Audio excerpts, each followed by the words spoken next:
Welcome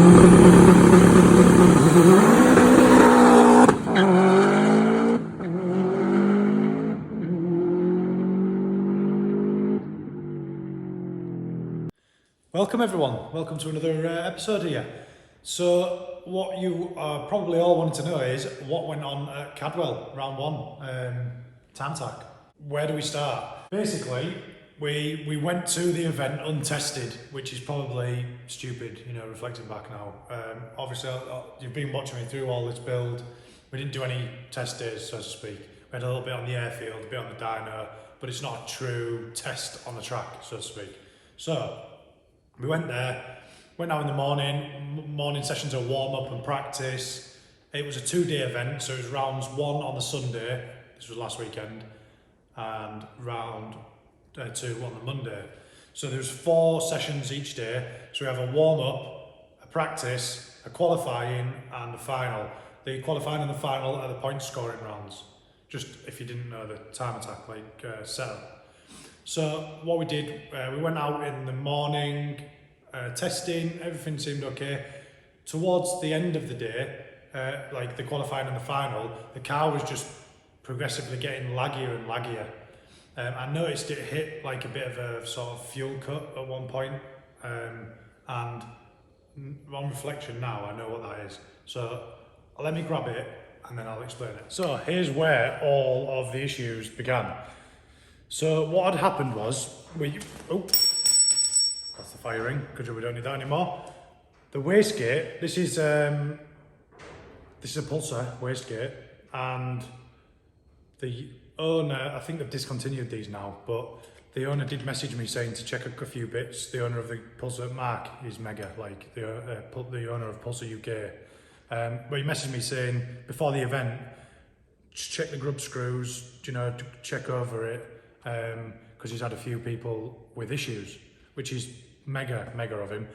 Anyway, I'd already stripped this down and I'd thread locked the grub screws and actually, does it call back up? Camera was having a bit of a meltdown. I'd thread locked the grub screws and then I'd actually lapped in the valve, you know, as you would in an engine, to the fire ring, which goes in there like that. So I've hammered this back now, I've hammered it on top of there. But what had happened was, if you can see, like in the, I'll show you in a minute, but still in the screen is easier. Basically the valve had heated up and expanded and actually got stuck in the bush that goes through the actual valve. So wastegate was stuck wide open. So what that then caused was huge amounts of heat, because the turbo is spinning, trying to make the targeted boost still. It doesn't know, doesn't have a brain, doesn't know that this wastegate's stuck open. It's just thinking, you know, I need to make this boost, this target boost. It was 2.5 bar or whatever the calibration I had it set in. So that's generating tremendous amounts of heat. And I'll put a picture in the screen. You'll see the passageway where the next part that I'm going to go on to, that's when it's caused the next issue. So that's that issue. GFB came through with EX44. I'll put a picture in the screen, it's on the car now. They came through with and supplied me on site. They were on site with a 44mm external wastegate, and it bolted. It was like tile fitment, so it bolted literally straight on. It's on the car now. The issue was that I didn't have the tools with me to be able to, or the time was the main thing, to be able to clock the angle of the wastegate around. I'll show you. I'll take it off the car real quick and then I'll show you. It's easy to explain. So I've whipped the new one off the car. This is the new wastegate. It's a GFB EX44. So it looks very similar, but this worked faultlessly. This was spot on. But in the position that it is in the car, if you remember, it points sort of, if we're looking at the car, if the camera will come round, yeah, it points sort of this way down, you know, meets up with the, I'll put a picture in, you can see. But originally, this part was 180 degrees the other way around, and my downpipe comes down here, like this sort of angle. So The two supplied bosses, this is for the vacuum line that comes from the max solenoid and comes from the other side of the turbo, they were facing up. So these were too long because it was fouling on the downpipe, if that makes sense. So the vacuum line, which is this one, that comes off, was coming off the top like this. So a couple of the drift lads, I'll put their Instagram in the page, they came through and sorted me out with some short barbs. 1/8 MPT. Now these are 1/8 BSPT, so they're a tapered British standard pipe, and these are, which is strange actually, but these are 1/8 MPT, National Pipe Thread, American fitting. There's a slight different angle in the pitch of the thread, it's irrelevant. But anyway, they're slightly shorter, and it was just enough clearance for me to get that with the pipe on underneath the downpipe, clearance on the downpipe. But we went out, and this was in the final, so this was the final session of the second round on the Monday, and this is the line in question that was attached to the bottom of the gate. And what happened is it melted. It melted all the way through, as you can see there. I'll put a still image in the screen, but that melted through, luckily, ridiculously luckily, it melted through. So the line it was leaking. And this line supplies pressure to the bottom of the gate, excuse me, to tell it to open. Pressure, when it reaches enough to overcome the spring inside, pushes it open, and then boost pressure will go around the turbo, not making boost. So with this line split, this disconnected, the turbo has no control of boost. So I put my foot down, come onto the straight, the GTRs were on the opening lap, I was first out of the pits, I'm like, I'm going for it, the car's in high boost, we're having it, we're doing it, we're doing a 132. That's what the plan was. So, came round, got onto the main straight, put my foot down, and loads of coughing and spluttering. I'm like, what the fuck's going on here? GTR just sailed past and off he went to do his fast lap. So then I'm coming round, coughing and spluttering still, and I thought the line's come off the bottom of the gate, because I looked at I've got a readout on the dash, 2.8 bar of boost. I'm like, that's not right. So I'm racking through my head, like, what's wrong? Wastegate, it's gotta be. That line's too close, melted. So, come back round, pull into the pits, say to the lads, because I'm on the intercom, open the bonnet, the lines come off from the wastegate, plug it back on, I'm good to go. So Danny, one of my mates, pit crew, opened the bonnet, and then he's met with flames, fire. So, then all the pit crew came running over, put it out, sorted, we're all done. So there was no damage, so to speak, with the car, which unbelievably lucky. Someone must have been looking down on me. Because if this wastegate line didn't burn through, I wouldn't have known about this other issue. So the other issue was this. Now I'll show you in a minute the proximity that this had to the headers. But this is a BMRS PTFE lined, Kevlar lined, I think it looks to be, AN10 line, proper clamped line, it's leaking oil everywhere, but that goes from the bottom of the turbo. I've removed this, to set up for the new one, but bottom of the turbo comes around the headers and then goes into the sump. So when I made this up, if you remember, I was kind of guesstimating all the fittings and stuff, and I had to give Aaron some sizes, Aaron at APB, and I made this 300mm. I thought that'll be sound, get it on, but when I did actually get it on the car, I intended to route it this side of the headers. Originally, it was too short, so we had to go this side, and it meant it was too tight. Dropped it again. So it's been pressed against the headers. It's stupid, I know, ridiculous, but what had happened then is it had melted through, and you can see how thick this is. This is majorly thick heat proofing. It had melted through the silicone rubber coating on the outside, bent through the fiberglass, melted through the pipe, and then a little trickle of oil had come, like it only leads a little bit. There's not much coming off the bottom of that turbo anyway. but it had weeped through, and then obviously oil and heat, fire, straight on the headers, little flick of flames. So that's where we're at. Very, very lucky that there's no damage. So moving on from here, what we're doing now is we've got a few things to do before Brands. Brands is like 5 weeks away now, so I've got plenty of time. I've took all the heat wrap off, which is a good opportunity for me to check all of my welds on the manifold. I've bought a new welder. It's not here yet. I'm pointing over there, but it's not here yet. It's getting delivered. My dad's just got it coming to his house. So next weekend we'll be able to do some welding, and I'll show you what we're going to do with that. So I took all the heat wrap off, and I just started to reheat wrap stuff, the downpipe, yesterday, because I checked all that. I'll put some pictures in the screen. There's no cracks or anything, which I'm buzzing about. So if the camera will follow me around here, yeah, just, you can see. Is it following me? Yeah, it's still following me. You can see I've just re-wrapped this section.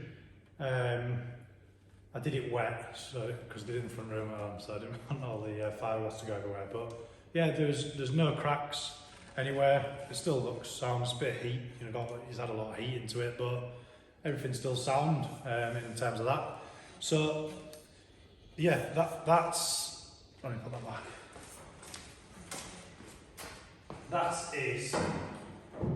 They're getting rewrapped, header's getting rewrapped, I've ordered that. Oil return pipe I'm doing in AN10 hardline, so aluminium alloy hardline, and I'm going to carry a reel of it in the van and just monitor it. You know, just keep checking it for cracks and stuff. And that's going to be wrapped in that Torx heat wrap stuff. The reason I'm doing that is similar to this orange stuff, but I've got it on the Accusant line at the minute, and it's the same proximity to the headers. It's like 1.5 inches off, and that's fine. So I'm going to do that in alloy. Go to the original side, as you're looking now, the left-hand side of the headers, so that it's not within the proximity in between that tunnel of the wastegate pipe and the downpipe and the headers. It's all very hot area. So that's what we're doing in terms of solving this issue we've had. Wastegate, I've clocked it round 180 degrees.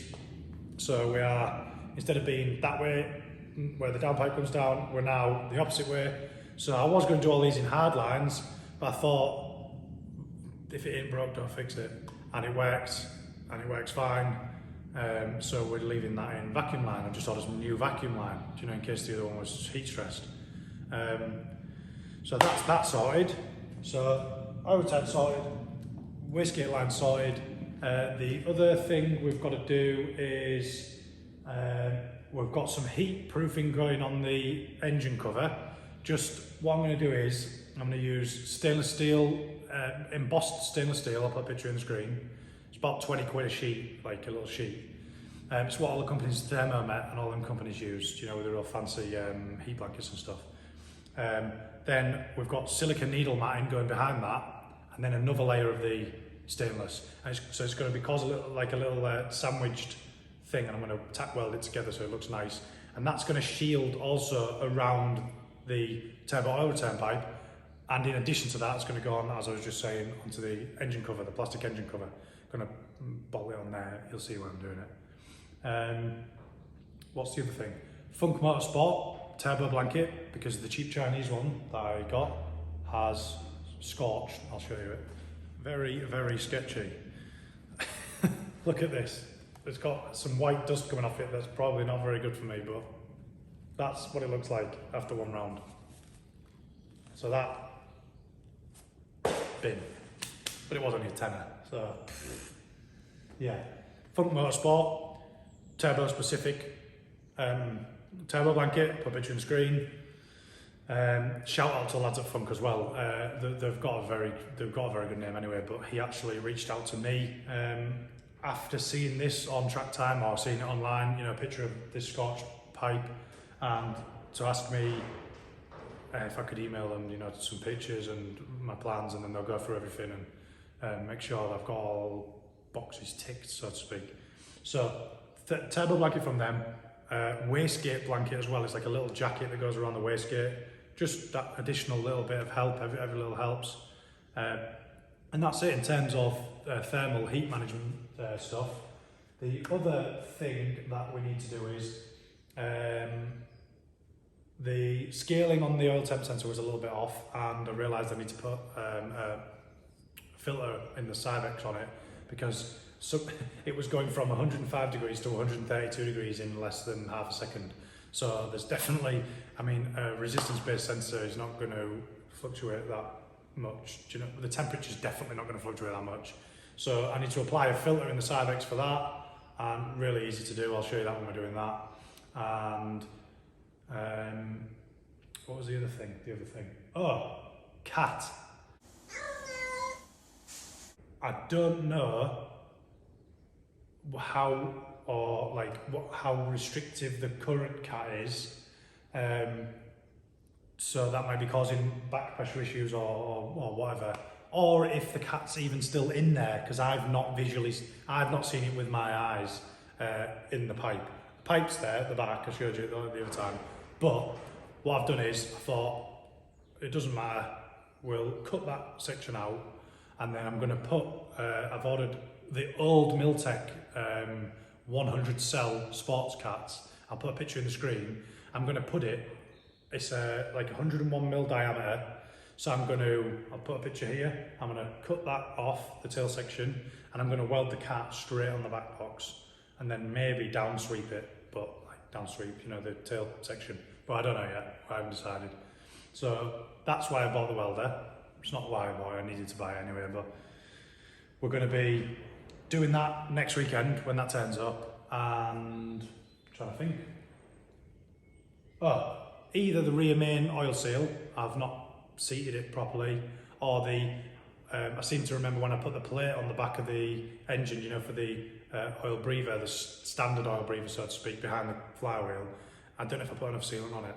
So I just need to, it sounds like I'm making it out to be a little thing, but we just need to pull the engine. It's got a little leak off the back, and it'd be fine all season, but just one of them things in it. I've got 5-6 weeks. What else am I going to do? It needs doing. So I'll whip the engine out and change that as well. See whatever has gone wrong in there. But yeah, other than that, I did think at Cadwell we were having intake air temp issues. I spoke to a few people about it, and I said the intercooler was too small. But in fact, what was happening was the wastegate was stuck up and the turbo was overboosting. There's a big heat pump, you know, like generating too much heat, and then intake air temps were skyrocketing, and that was what was going on there. So the intercooler was actually fine, because on the Monday, when the wastegate was back working properly, we were back down to 30 degrees, 32 degrees, which is fine. I'm happy with that. So yeah, that's it, I think. Two other things. Logging. So on the Cyvex, you only get 1 meg of onboard storage, so to speak. So you've only got a certain amount of bandwidth, and depending on what you sample, different things at. So if you've got knock on cylinder 1, 2, 3 and 4 sampled at say 250 hertz, so 250 times a second, you're going to use up quite a bit of the bandwidth that you've got available, you know, and the memory on board. So it tells you in the top left hand corner when you've got all your, this is in Cyvex CFG, which I'll show you. It tells you how many seconds of logging you've got on that given, you know, when you're logging the selected things that you're logging. So I was having an issue at the weekend where we're having like 15-minute sessions, which is time attack, and then on top of those 15-minute sessions, I was also having 5 or 10 minutes sat in the pits, and it's logging all the time. So I'm logging, it's overwriting when it gets full, and so I was coming in, and sometimes we got brought in, and then I'd be left queuing for scrutineering, you know, to check that there's nothing wrong with the car. And I'd get back to the pits, download my logs, and it'd just be a flat lines, you know, because I've been sat in the car for 10-15 minutes with the engine running, waiting for the scrutineers. So I'm like, I've got no fucking data here. So I've got a bit of data from the weekend, a few little bits that I luckily managed to save, but not what I wanted. I wanted everything logged. So we're going to limit down some of the stuff on the login, and then I'll show you how to do this as well. I will show you. I'm not gonna just talk about it afterwards. So I'm gonna put a switch in, because I've got a few inputs. I could use the aircon switch and various things like that. The aircon switch wiring, not the aircon switch. I've got a few different various inputs that I can use. I'm gonna have just an on-off switch, so that when I'm coming to do a hot lap, I can just go on, and I know when that's on, I'm logging. And then when I finish doing the hot lap, I can turn it off, because it doesn't matter then. And then go in, and then turn it back on again, and the same again. Do you know, and I'm only using up like 90 seconds or whatever, and then another 90 seconds. So there'll be two separate logs, and we'd have spare memory. So that's one thing. The other thing, the GTR that is in the class, he's got like a push to pass button on his steering wheel, and it puts him probably from some crazy power to another crazy power, but probably puts him from like 800 to 1,000, let's say, for example, brake horsepower. So I want one of them buttons. So I'm gonna have a little dangly cord thing coming up to the steering wheel, and then a push to pass button, which is gonna put me from Cal 3, which is kind of like a sweet spot for the car. It's what I ran in all weekend. It's like 1.9 bar, 584 horsepower, and it liked that spot, do you know what I mean? But for the straights, I want a push to pass button with my top boost setting in. So my 661 horsepower, 2.5 bar. So what I'm going to do is I'll show you how to wire that in another input on the ECU, and we'll have it. I may even put LED in, you know, like so you on the dash on the GoPro videos you can see the light illuminating, you know, when the push to pass is activated. But basically what that's going to do is just put it from Cal 3 or whatever the current calibration that you're in up to Cal 5 or 6 or whatever the top boost calibration is, just so I've got that full boost for the straights, push to pass. So we're going to be doing that next week. Well, I keep saying next week, probably going to be the week after or the week after, because we've got decent bit, you know, to fit in. But I'll go and show you briefly now. I'll show you this area. Do you know where the fire happened? I could call it a fire. It was a fire. There was a flame. I didn't see it, but you can't really tell. Luckily, I was very lucky. And then I'll take you to the back. I'll take you underneath to show you the oil leak, and then I'll take you to the back to show you where the cat's going. But yeah, let's do that. So yeah, this is where it all went on. It's not, nothing's bolted in place at the minute. I've obviously got all the headers off and the turbo's not bolted in place, so to speak. But yeah, it's not, there's a little bit of like scorching that went on, if you can see, you know, on the cover there. That's why I want to get that protected. Because I don't know if that's from the heat prior to the fire or if that's from the fire, but it's probably from the fire. But yeah, this is where it was touching, just underneath the wastegate, like there. But yeah, you get the general idea anyway. I've just had this off just to check everything's all right under there, no leaks or anything. Yeah, this was the wastegate line. That's a little bit bigger diameter than the one that I put on, because the one that I put on was all we had at the time, you know, that was long enough for the event, and it's 3 mil internal diameter. So yeah, let me see if I can. Yeah, you can see there where it's all fogged up. But yeah, and then that's what I want to show you inside there. If you can see it, can you see where it's all like? No, it's not working. Oh yeah, see where it's all scored, where it just got stuck, and that was the end of that. So, and then there's the pipe if you wanted to see that close up as well. I've put some pictures on Instagram anyway if you follow me on there. But yeah, it's had a hard life, that. I'll pull it up in the air and we'll talk over the. I've not even mentioned Killer Bee sump. Let me pull it up in the air. Yeah, Killer Bee sump. As if I've not mentioned that. So mega. That's all I can say. Basically, we've still got the AccuSump, as you know. The AccuSump line is still feeding here. That's what I was talking about with the heat wrap being, you know, that proximity to the headers, and it's fine.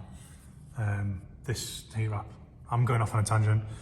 But Killer Bee sump. So oil pressure, absolutely stable all weekend. Fastest I've ever been around Cadwell Park, and Accusum didn't deploy. I mean, it's always in line, but it didn't deploy, so to speak, all weekend, which is mega. So the only one thing that it's not an issue if you manage it, but because the Killer Bee doesn't have a baffle on top to keep the oil in, so to speak, I'll come back to this, but because it doesn't have that, some of the oil is going up the rear breather system and into the oil catch can. So after every couple of sessions, the oil catch can's got like half a litre of oil in it that I need to empty. It's not coming from the heads because we've got the Killer Bee oil control valve coming from the heads, sorting that out. It's coming from the back rear breather. Now, on that subject, I'd rather not have the baffle lid, so to speak, on the oil tin, because that prevents oil from coming back down into the sump and around the pickup. So we've got no surge, but we've got no lid on the tin. But I'm over the moon that we've got no surge. Now I'll put a graph up, like a spirograph, whatever, of the oil pressure from the final on the Monday, because that was one of the sessions where I had full data. The final on the Sunday, sorry.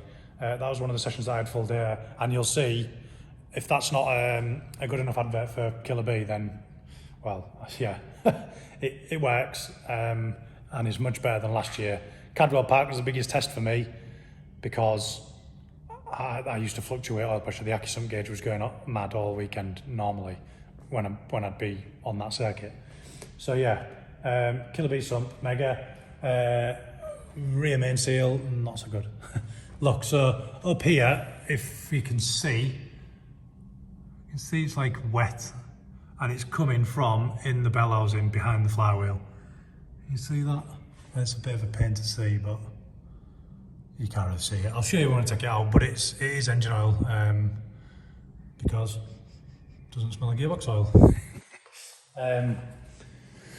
So yeah, we've got that too. I'm going to take the engine out rather than the box out because the box is a pain in the arse. Gearbox held up well.